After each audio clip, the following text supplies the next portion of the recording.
মানে কি তাইক মোৰ ভণ্টিক এক মাহ আগত মানে কি যোনটো স্কুলৰ তাই ড্ৰাইভাৰ হয় লৈ যোৱা স্কুলৰ পৰা নহয়, সেইটো মানে কি প্ৰাইভেট গাড়ী হয়। প্ৰাইভেট গাড়ী সেইখন স্কুলৰে ষ্টুডেণ্ট অনা নিয়া কৰে সি। তো সি স্কুলখনৰ নামটো হ'ল চেণ্ট ক্লেয়াৰ্ছ কনভেণ্ট। তো তাই কি কৰিলে, এক মাহ আগত সেই ল'ৰাজনে তাইক মেছেজ কৰি আছিলে ড্ৰাইভাৰটোৱে। তাৰপিছত আমাক ক'লে আৰু দে ভণ্টি মোক ক'লে দে মোক এনেকুৱা মেছেজ কৰি আছে সি। তাৰপিছত মই ইয়াক অলপ ধমকি দিলোঁ, গালি পাৰিলোঁ।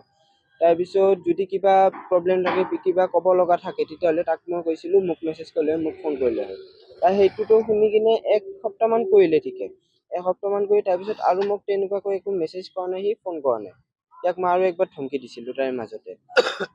তো কি কৰিলে, ভণ্টিয়ে সেনেকৈ একো কোৱা নাই আৰু তাৰপিছত। তো তাই যোৱা পৰহি কি হ'ল, ৰাতি ধৰি লওক 2:30 to 3টাৰ ভিতৰত তাই এনেকৈ ঘৰৰ পৰা বাহিৰত ওলাই আহিলে। তাইৰ এজ হৈছে এতিয়া 13 বছৰ, কিন্তু এনেকুৱাতো মাইণ্ডটো এনেকুৱা এটা সাহস নাথাকে যে 13 বছৰৰ ছোৱালী ঘৰত ৰাতি 3টা বজাত ওলাই আহিব পাৰে ঘৰৰ পৰা। ৰাতি ওলাই আহিছে। তোমালোকৰ সন্দেহ কি? আমাৰ সন্দেহ সেই ড্ৰাইভাৰজনে মানে কি ওচৰত এখন দোকান আছিলে, তো তাতে CCTV ফুটেজ চেক কৰা গৈছে। সেই ফুটেজ চেক কৰি কিনে গম পাইছোঁ সেই ল'ৰাজন হয় বুলি। ল'ৰাটোৰ নাম কি? ল'ৰাটোৰ নাম আছিল হীৰকজ্যোতি দাস। এইটো কি? তাৰ গাড়ীগাঁও নৱাপাৰাত। এতিয়া আপোনালোকৰ কি এইটো অপহৰণ কৰিছে নে কি?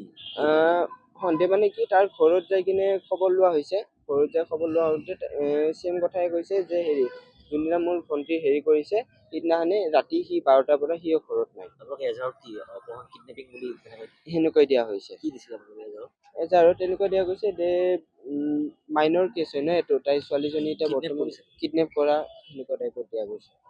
এতিয়া ক'ত আছে, একো কোনো ফোন কল? একো গম পোৱা নাই, তাৰ ফোন চুইচ অফ আছে বৰ্তমান।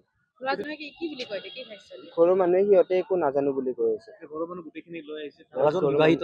হা? ল'ৰাজন বিবাহিত হয়, বাচ্ছা এজন আছে।